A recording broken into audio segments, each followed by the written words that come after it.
Good evening বন্ধুরা। আজ হলো 4 মার্চ বুধবার। আজকের সন্ধ্যার বিশেষ বিশেষ খবর হলো রাজ্যপাল আজ শ্রীকোনায় 38 আসাম রাইফেলসের জওয়ানদের সঙ্গে রঙের উৎসব হোলি উদযাপন করেন। বর্ণাঢ্য সাংস্কৃতিক অনুষ্ঠান ও পরিবেশ বান্ধব উদ্যোগের মধ্য দিয়ে দিনটি উৎসব মুখর হয়ে ওঠে। অনুষ্ঠানে 38 আসাম রাইফেলসের পাইপ ব্যান্ড মনোমুগ্ধকর সুর পরিবেশন করে উপস্থিত সকলকে উৎসবের আমেজে মাতিয়ে তোলে। উদযাপনের অন্যতম আকর্ষণ ছিল জওয়ানদের রোমাঞ্চকর হুকরি নৃত্য। এই নৃত্যের মাধ্যমে বাহিনীর বীরত্ব, সাহসিকতা এবং সমৃদ্ধ সাংস্কৃতিক ঐতিহ্য ফুটে ওঠে। জওয়ানদের শৌর্য ও পরাক্রমের প্রতীকী এই পরিবেশনা দর্শকদের মুগ্ধ করে। অপরদিকে আসন্ন বিধানসভা নির্বাচনকে সামনে রেখে 11 জন প্রার্থীর প্রথম তালিকা ঘোষণা করল রাইজোর দল। আজ প্রকাশিত এই তালিকায় বিভিন্ন কেন্দ্রের জন্য দলের প্রার্থীদের নাম ঘোষণা করা হয়। দলের ঘোষিত তালিকা অনুযায়ী পূর্ব গোয়ালপাড়া কেন্দ্র থেকে প্রতিদ্বন্দ্বিতা করবেন আব্দুর রশিদ মণ্ডল। জালুকবাড়ি কেন্দ্রে প্রার্থী করা হয়েছে রমেশচন্দ্র বরঠাকুরকে। মানস আসনে লড়বেন অঞ্জন তালুকদার। দলগাঁওয়ে প্রতিদ্বন্দ্বিতা করবেন আজিজুর রহমান। দিং কেন্দ্রে প্রার্থী করা হয়েছে মেহবুব মুক্তারকে। তেজপুর আসন থেকে লড়বেন অলোকনাথ। চিচিবরগাঁও কেন্দ্রে প্রতিদ্বন্দ্বিতা করবেন দুলাল চন্দ্র বড়ুয়া। মার্গারিটা আসন থেকে প্রার্থী করা হয়েছে রাহুল ছেত্রীকে। ডিগবই থেকে লড়বেন লক্ষ্যজ্যোতি গগৈ। মরিয়নি কেন্দ্র থেকে প্রতিদ্বন্দ্বিতা করবেন ডক্টর জ্ঞানশ্রী বোরা। বুকাহাট থেকে দলের প্রার্থী রতন গাঁও। দলীয় সূত্রে জানা গেছে খুব শীঘ্রই আরও প্রার্থীর নাম ঘোষণা করা হবে। অপরদিকে ইরানের বুশেহর বিমানবন্দরে ক্ষেপণাস্ত্র হামলা ইসরায়েলের। গোটা বিমানবন্দর তছনছ করার পাশাপাশি ইসরায়েলের হামলায় ধ্বংস হলো সেখানে থাকা যাত্রীবাহী বিমান। যদিও এই হামলায় কতজনের মৃত্যু হয়েছে তা এখনও স্পষ্ট নয়। যাত্রী পরিবহনের পাশাপাশি সামরিক ক্ষেত্রেও ব্যবহৃত হয় দক্ষিণ ইরানের অত্যন্ত গুরুত্বপূর্ণ এই বুশেহর বিমানবন্দর। ইরানের সংবাদ মাধ্যম সূত্রে জানা গেছে মঙ্গলবার এই গাড়িকে লক্ষ্য করেই ক্ষেপণাস্ত্র হামলা চালিয়েছে ইরান। জানা যাচ্ছে ভয়ঙ্কর সেই হামলায় বন্দরে দাঁড়িয়ে থাকা যাত্রীবাহী বিমানও ধ্বংস হয়ে গিয়েছে। তবে হামলায় প্রাণহানির ঘটনা ঘটেছে কিনা তা খতিয়ে দেখা হচ্ছে। শুধু বুশেহর নয়, আমেরিকা ও ইসরায়েলের যৌথ হামলার শিকার হয়েছে ইরানের মেহেরাবাদ বিমানবন্দরও। সেই হামলার ভিডিও সামনে এসেছে যেখানে দেখা যাচ্ছে কালো ধোঁয়ায় ডেকে গিয়েছে আকাশ। অপরদিকে একদম কোনো লেনদেন নয়, স্পেনের সঙ্গে সমস্ত বাণিজ্য সম্পর্ক বন্ধ করবে আমেরিকা। ডোনাল্ড ট্রাম্পের হুমকি। ট্রাম্পের হুঁশিয়ারি এবার স্পেনকে। তাদের সঙ্গে সব রকম ব্যবসা বাণিজ্য বন্ধ করে দেবে আমেরিকা। হুমকি মার্কিন প্রেসিডেন্টের। কারণ ট্রাম্পের হাতে হা না বলা। ইরানে হামলার উদ্দেশ্যে আমেরিকাকে তাদের মাটিতে গাঁটি ব্যবহারের অনুমতি দেয়নি স্পেন। তাতেই রেগে অগ্নিশর্মা ডোনাল্ড ট্রাম্প। শুধু স্পেন নয়, ব্রিটেনের উপরও চটেছেন ডোনাল্ড ট্রাম্প। কারণ ব্রিটিশ প্রধানমন্ত্রী কিয়ার স্টারমারও পরিষ্কার বলে দিয়েছেন শুধুমাত্র নির্দিষ্ট এবং সীমিত প্রতিরক্ষামূলক উদ্দেশ্যেই তাদের গাঁটি ব্যবহার করতে পারে আমেরিকা। তাই ব্রিটেনের উপরও চটেছেন ডোনাল্ড ট্রাম্প। ট্রাম্পের দাবি, স্পেনের প্রধানমন্ত্রী পেদ্রো সানচেজ তাদের মাটিতে গাঁটিগুলি ব্যবহার করে ইরান আক্রমণের অনুমতি দেয়নি।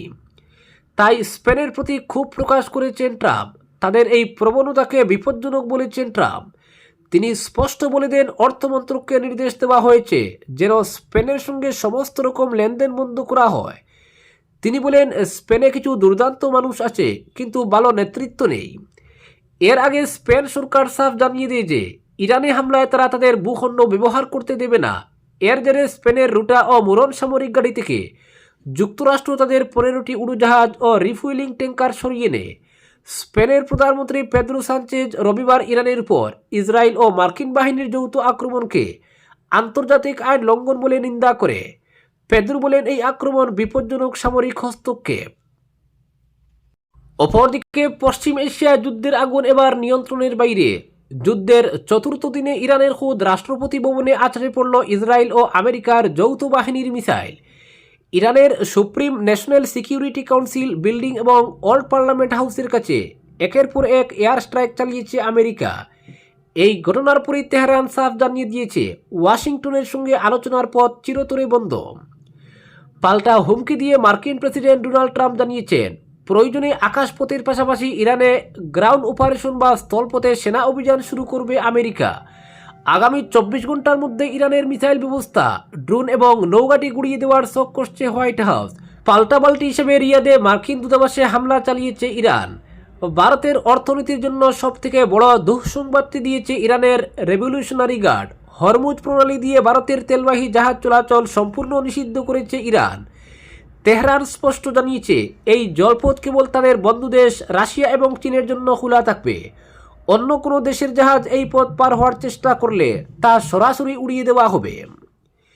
ভারত তার জ্বালানি তেলের প্রায় 40% এই হরমুজ প্রণালী দিয়ে আমদানি করে।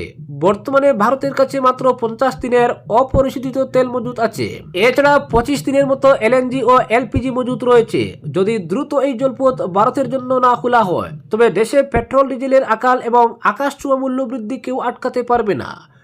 বর্তমানে হরমুজ প্রণালীতে 150-র বেশি জাহাজ আটকে আছে, যা বিশ্বজুড়ে তেলের হাহাকার তৈরির ইঙ্গিত দিচ্ছে। অপরদিকে মধ্যপ্রাচ্যে চলমান উত্তেজনা এবং খামেনির মৃত্যু বিশ্বব্যাপী তেল ঘাটতির আশঙ্কা আরও বাড়িয়ে দিয়েছে। এর প্রতিক্রিয়ায় মার্কিন প্রেসিডেন্ট ডোনাল্ড ট্রাম্প হরমুজ প্রণালীতে মার্কিন নৌবাহিনীর একটি বড় মোতায়েনের ঘোষণা করেছেন। ট্রাম্প স্পষ্ট করে দিয়েছেন যে বিশ্বব্যাপী জ্বালানি সরবরাহ ব্যাহত হবে না। তিনি মার্কিন যুক্তরাষ্ট্রের উন্নয়ন অর্থ কর্পোরেশনকে উপসাগরীয় অঞ্চলে চলাচলকারী জাহাজগুলিকে রাজনৈতিক ঝুঁকি বীমা এবং আর্থিক সুরক্ষা প্রদানের নির্দেশ দিয়েছেন। ট্রাম্পের এই সিদ্ধান্তের উদ্দেশ্য হল যুদ্ধের বয়ে এই সমুদ্রপথ ব্যবহার করতে অনিচ্ছুক জাহাজ সংস্থাগুলিকে আশ্বস্ত করা।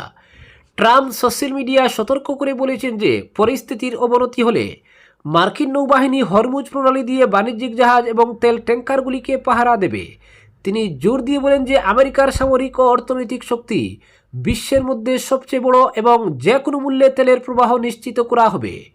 এই ঘোষণা এমন এক সময় এসেছে যখন হরমুজ প্রণালী টানা 4র্থ দিনের জন্য কার্যকরভাবে বন্ধ রয়েছে এবং বিশ্ববাজারে ব্র্যান্ড অপরিশোধিত তেলের দাম $82.29 ছাড়িয়ে গিয়েছে। হরমুজ বিশ্বের বৃহত্তম জ্বালানি সংঘাতের কেন্দ্রবিন্দু এবং এর বন্ধকরণ বিশ্বব্যাপী ক্ষোভের কারণ হতে পারে।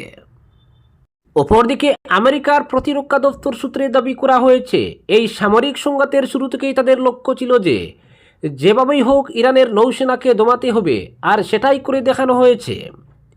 সামরিক সংঘাত শুরুর 100 ঘন্টারও কম সময়ে ইরানের 2000 জায়গাকে নিশানা বানিয়েছে তারা। শুধু তাই নয়, সে দেশের নৌসেনার একটি ডুবোজাহাজ সহ মোট 17টি জাহাজ ধ্বংস করে দেওয়া হয়েছে। আবার দাবি করল আমেরিকার সেন্ট্রাল কমান্ডো। একই সঙ্গে তারা দাবি করেছে B-1 B-2 বোম্বার দিয়ে ইরানের সার্জিক্যাল স্ট্রাইকও করা হয়েছে।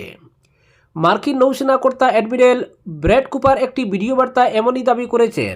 তার কথা, ইরানের নৌসেনাকে যথেষ্ট চ্যালেঞ্জের মুখে ফেলে দিয়েছি আমরা, গোটা নৌবাহিনীকে ডুবিয়ে ছাড়ব। ইতিমধ্যেই 17টি জাহাজকে ধ্বংস করা হয়েছে, একটি সাবমেরিনকেও নিশানা বানানো হয়েছে। ইরানের বিরুদ্ধে এপিক ফিউরি অভিযান চালাচ্ছে আমেরিকা এবং ইসরায়েল। এই অভিযান প্রসঙ্গে অ্যাডমিরাল ব্র্যাড কুপার জানিয়েছেন ইরানের আকাশ প্রতিরক্ষা ব্যবস্থাকে তছনছ করে দেওয়া হয়েছে। কুপারের দাবি, B-1 B-2 বোম্বারকে কাজে লাগিয়ে হামলা আরও ধারালো করা হয়েছে ইরানের বিরুদ্ধে। তার কথায়, আমাদের এখন একটাই লক্ষ্য, আমাদের নিশানা বানানোর চেষ্টা করলে তা দ্বিগুণভাবে ফিরিয়ে দেওয়া হবে প্রতিপক্ষকে। আজকের বিশেষ সংবাদ এখানেই সমাপ্ত।